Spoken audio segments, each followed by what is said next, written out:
गोंदिया शहरात राहणाऱ्या विष्णू नागरीकर या शेतकऱ्याची जमीन 4 लाखांच्या बदल्यात 2009 मध्ये क्रीडा संकुल बांधकामासाठी बळजबरीने हस्तांतरित करण्यात आली। त्याविरोधात त्यांनी गोंदिया दिवाणी न्यायालयात धाव घेतली, कारण एकरी 1 कोटी इतक्या जमिनीकरता विष्णू नागरीकरांना अवघे 4 लाख रुपयेच देण्यात आले होते। 8 वर्षांमध्ये न्यायालयानं क्रीडा विभागाला अनेकदा नागरीकर यांना योग्य मोबदला देण्याकरताची नोटीस बजावली, मात्र जिल्हा क्रीडा अधिकारी सुभाष गांगेडीवार यांनी विभागाकडे निधी उपलब्ध नसल्याचं कारण देत प्रत्येक वेळी पैसे द्यायला टाळाटाळ केली।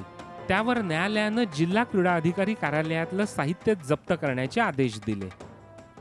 आता न्यायालयाने हा आदेश दिलेला आपल्याला का जे आता जे जमिनीचा रेट आहे, ॲक्च्युअल बाजारभाव जो आहे हा किसानांना मिळायला पाहिजे किंवा त्याची ज्या केस सुरू आहे आता त्या किसानाला मिळायला पाहिजे।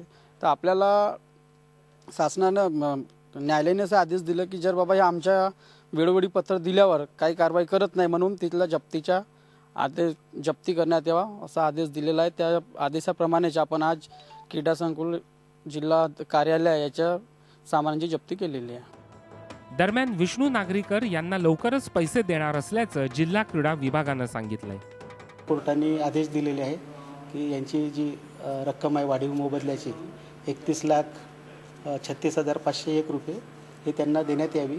याबाबत आम्ही शासनाला दोनदा विनंती केलेली आहे, 14/1/2016 आणि 14/11/2016 आणि 24 जानेवारी 2017 रोजी आम्ही शासनाला पत्रव्यवहार करून निधीची मागणी केलेली आहे। आज गोंदिया जिल्हा क्रीडा संकुलाचं बांधकाम 90% इतकं पूर्ण झालंय, मात्र विष्णू नागरीकर यांच्यासारख्या अनेक बाधितांना त्यांचा योग्य मोबदलाच मिळालेला नाही। हीच स्थिती कायम राहणार असेल तर प्रकल्पासाठी कोण आपली जमीन सरकारला देईल? माधव चंदनकर, झी मीडिया, गोंदिया। झी 24 तास रहा एक पाऊल पुढे।